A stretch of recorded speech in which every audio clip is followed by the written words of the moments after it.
एक सुंदर सी कन्या अनामिका कॉलेज में अपना ग्रेजुएशन पूरा करती है। तभी उसकी मुलाकात एक लड़के राहुल से होती है। राहुल भी बहुत स्मार्ट और अपने माता पिता का आज्ञाकारी बेटा है। दोनों एक दूसरे को पसंद करने लगते हैं। दोनों का ग्रेजुएशन पूरा होता है। राहुल अपने शहर में जॉब करने लगता है और लड़की भी एक अच्छी जॉब कर रही है। दोनों ने निर्णय लिया कि अब माता पिता से शादी की बात करने का वक्त आ गया है। लेकिन परेशानी ये है कि दोनों की कास्ट अलग अलग है। अनामिका ब्राह्मण है और राहुल राजपूत। राहुल के समाज में दहेज बहुत ज़रूरी है, जो कि नगद में होता है। उसके अलावा कई तरह के गिफ्ट्स और गहने की मांग की जाती है।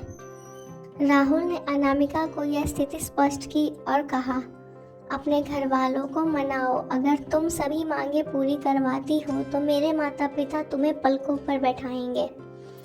अनामिका ने अपने माता पिता से ये बात कही।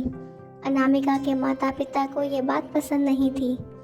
अनामिका की जिद के कारण उन्होंने दहेज की मांग को स्वीकार किया। अनामिका के माता पिता सक्षम भी थे, बिना मांगे भी अनामिका को बहुत कुछ दे सकते थे, पर उन्होंने इस तरह दहेज की मांग करने वाले लोग पसंद नहीं आ रहे थे। अनामिका की खुशी के लिए उन्हें यह डर था कि कहीं उनकी बेटी ये ना सोचे कि वे अपनी बेटी को कुछ देना नहीं चाहते। इसलिए उन्होंने सभी शर्तें मानी। शादी में राहुल को कार, फ्लैट, फर्नीचर के साथ 50 लाख नकद दिए। साथ ही अनामिका को गहने भी दिए और सभी रिश्तेदारों को गिफ्ट्स और कपड़े भी दिए। शादी बहुत धूमधाम से की गई, कोई कमी नहीं छोड़ी गई। अनामिका को मन ही मन ये गुमान था कि कास्ट अलग होने के बावजूद माता पिता ने उसकी शादी ससुराल के हिसाब से करी। अनामिका को विश्वास था कि उसे बेटी बनाकर रखा जाएगा, उसे वही प्यार दिया जाएगा जो उसके माता पिता ने दिया, क्योंकि उसने अपने ससुराल का मान रखा है। अनामिका अपने घर से ससुराल विदा ली। ब्राह्मण कन्या राजपूत घर की बहू बनी। ससुराल में बहुत ज़्यादा पर्दा प्रथा थी। बहू को मनचाहा खाने तक की स्वतंत्रता नहीं थी। कितनी भी भूख क्यों ना हो, घर की बहू सबके खाने के बाद ही खाएगी। यहाँ तक कि उसे घर के पुरुषों के सामने बैठने तक की इजाज़त नहीं थी। अनामिका ने इस बात पर ऐतराज़ दिखाया, पर उसकी किसी ने ना सुनी। राहुल ने भी यह बोलकर मुंह फेर लिया कि यह तो परंपरा है। अनामिका को जो गुमान था वो धरा के धरा रह गया।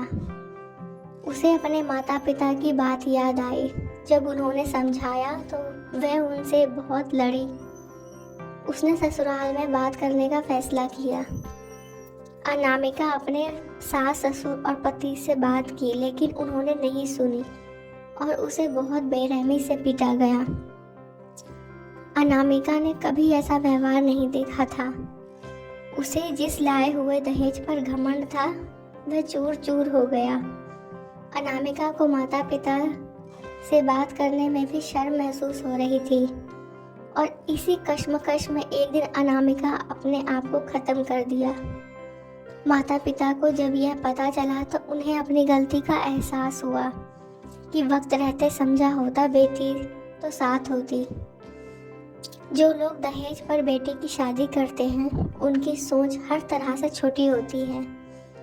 जो बेटे को नीलाम कर सकते हैं वो किसी और की बेटी को कैसे अपनी बेटी बना सकते हैं। दहेज कभी खुशियों की चाबी नहीं बन सकता। यह बात सभी को समझनी होगी। इस दहेज प्रथा की कहानी में आपने पढ़ा होगा कि माता पिता ही नहीं, लड़की की सोच भी दहेज को सपोर्ट कर रही थी।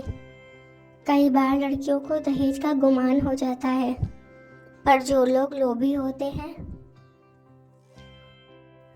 वो कभी अच्छे नहीं हो सकते। ये बात सबको समझने की ज़रूरत है। कहानियाँ जीवन में बहुत मायने रखती है। कई बार बड़ी से बड़ी डिग्री भी ज्ञान नहीं देती। और एक छोटी सी कहानी जीवन बदल देती है। कहानी को आधार बनाकर अपने बच्चों को जीवन का सच्चा ज्ञान दें, इसी में उनकी बहुत बहुत भलाई है। ये कहानी आपको कैसी लगी हो कमेंट सेक्शन में ज़रूर बताएं। हम आशा करेंगे ये कहानी आपको बहुत अच्छी लगी हो और हम और अच्छी अच्छी कहानियाँ लेकर आएंगे, जिससे आपको जीवन में जीने के लिए बहुत कुछ सीखने को मिलेगा।